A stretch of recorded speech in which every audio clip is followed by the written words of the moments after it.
guys, I hope you're all well. Today I am unboxing and revealing my third Conqueror challenge, virtual challenge, which is the marathon to Athens. As I said, this is my third challenge. I'm filming this at the end of January. I'm currently working on my fourth, so I'm super excited that I've done so many. I will link up here all the videos that I've done previously on these challenges because I think they're so informative, especially the first one, which is a deep dive into whether it's a scam or not. And based on me already completing 3 of the challenges, I think you can see that it's not, but it's still good to be informed on what you're getting yourself into. So this one is the Marathon to Athens challenge. It was one of the more exciting challenges because there was so much to see and do on the journey. And in the Facebook group that I'm part of, there were so many people doing it, so I was really excited to get hold of it. So without further ado, let's get into it. So the Marathon to Athens virtual challenge is 42.2 kilometers and I completed it I completed it in 4 days, which is about, what's that? Just over 10 kilometers a day. Ridiculous, but yes, really enjoyable, so fun to go through Athens, and I just wanted to take you on the journey with me. So of course, as I said in my last 2 videos, I always choose the option to stop 10 plastic bottles entering our oceans rather than the plant a tree option because I have more input in planting trees with life and job, etc., whereas stopping plastic entering our oceans I don't. So I'm happy to be able to do that with this journey. But yes, let's just start at the beginning, shall we? So I got my bib. I'll put pictures up here. I got my bib, which was number 39,145. So lots of people have done this challenge. And I got my first postcard at 3.2 kilometers, which says, "The milestone marker is a reminder that the marathon distance as we know it today was once 40 kilometers instead of 42.195 or 26 miles. Either one is still grueling that requires tenacity, grit and perseverance to succeed, and of course training." Now I forgot to mention, I did not run a marathon to complete this one. I can barely run a 5k, so for me this challenge was again done like all my challenges. I wear my Fitbit every day and just input the previous day's distance from that into the challenge app manually, so everything that I do, regardless of what it is added in. I also do spin classes at the moment, which is obviously on a stationary bike, and so I add those in. I just top up my total with that as well. I'm able to see my distance on the bike, so I don't miss out on any sort of kilometers like that. So it's very easy to do, and yes, let's go down the marathon, shall we? So I got my next postcard at 4.8 kilometers. "Hi. It is humbling to know that the tumulus holds the fallen Athenian warriors from the Battle of Marathon, where they secured a decisive victory against the Persian army." Now this was something I didn't know much about, so it was really interesting to read through. I'll show you here. You get so much information about what they're talking about here.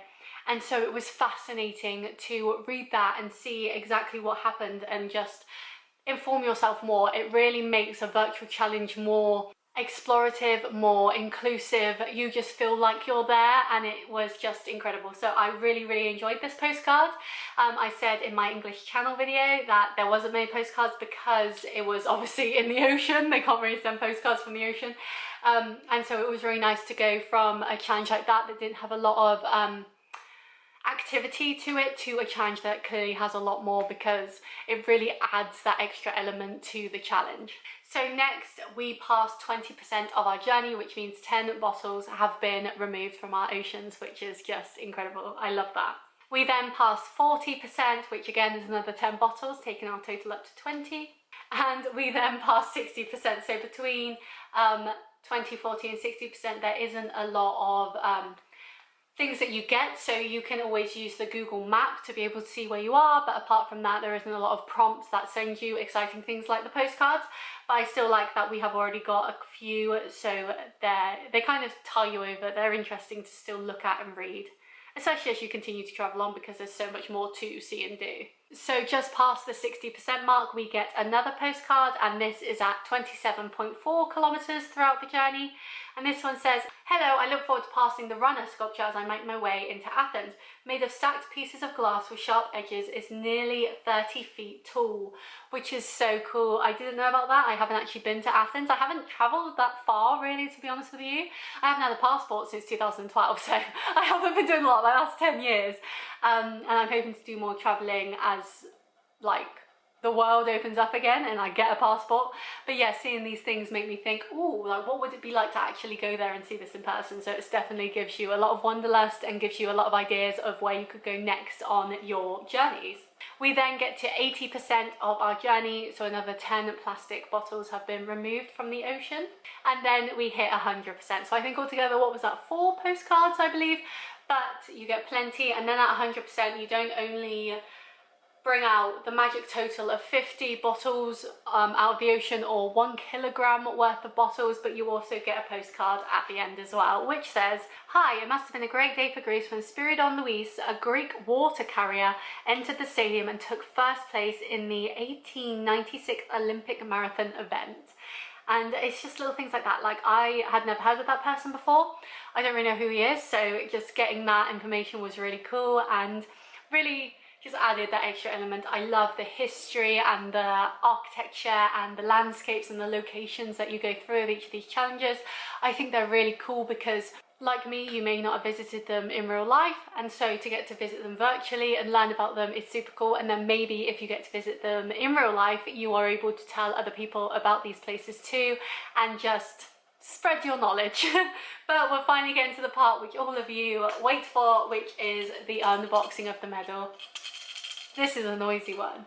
So you get the usual sleeve, which says virtually anything is possible, and it has the same lovely lady that we constantly see with these sleeves on the front with her Land's End John O'Groats medal. But we open this up the usual way,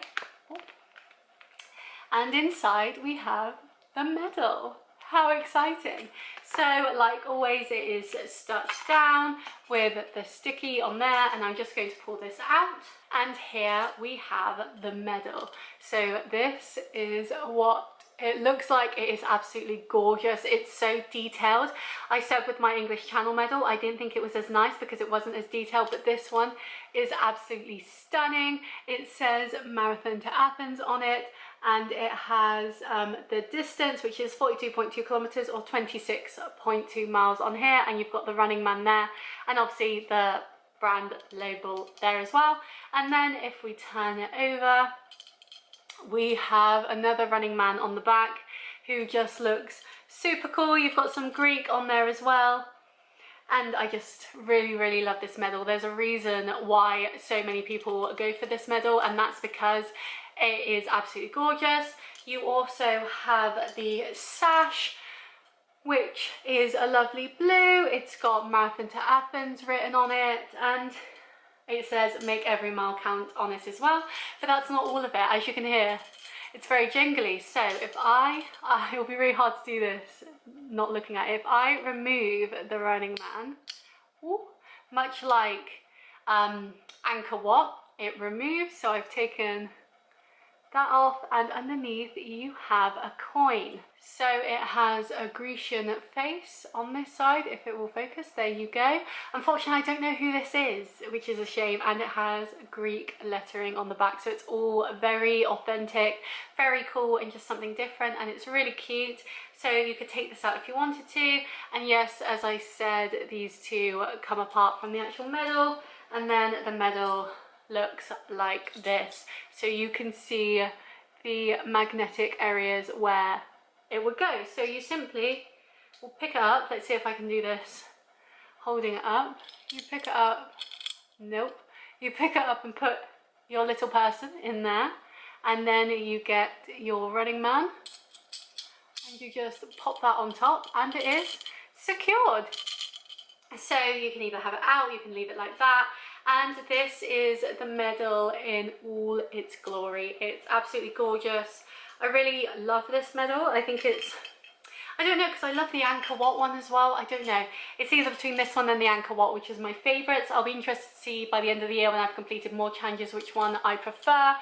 But it is absolutely stunning. It's weighty, it's proper metal, it's just a really, really good medal. Definitely one of the better ones, and I can see, as I said, I can see why so many complete this one, because it's such an easy distance to cover, and it is so gorgeous and noisy. But yes, I hope you enjoyed this video. I am currently doing the Inca Trail, which I am behind on, because as I said in previous videos, I have had a couple of weeks off from like doing proper training and stuff, so I will be back on it this week, and I'm sure I will get that medal ASAP. So currently, let's have a look at that one, shall we, before we move on. So it is another 42.2 kilometer one, so it's the same distance as this, and I'm currently 59% of the way through, which is 25 kilometers, and I've done 8 days worth of challenge already. So this one I completed in 4 days, and I'm just over halfway through, and I'm double the time of this one. So you can see how easy it is to do them quickly if you keep on top of it, but also how easy it is to take your time if you need it to. I always set them, currently while I'm doing the under 100 kilometer ones, I set them for a month, but I may have to elongate that. As I've said before, you can take any challenge up to 18 months. So if you get injured, if you have an illness, anything like that, it's okay. You can take some time out. But yes, these ones I've been doing in less than a week each, apart from obviously the Inca Trail, because I fell off the last 2 weeks, but I'll be back on it. It gives you so much motivation, and I just love it. So I hope you enjoyed this video. Please come back again for the Inca Trail one once I've got that one and can review it. I'm so excited. And don't forget, I post a new video every Friday at 5 PM, and I would love to see you there. So please subscribe, and from me and my little noisy friend, I will see you next time. Bye!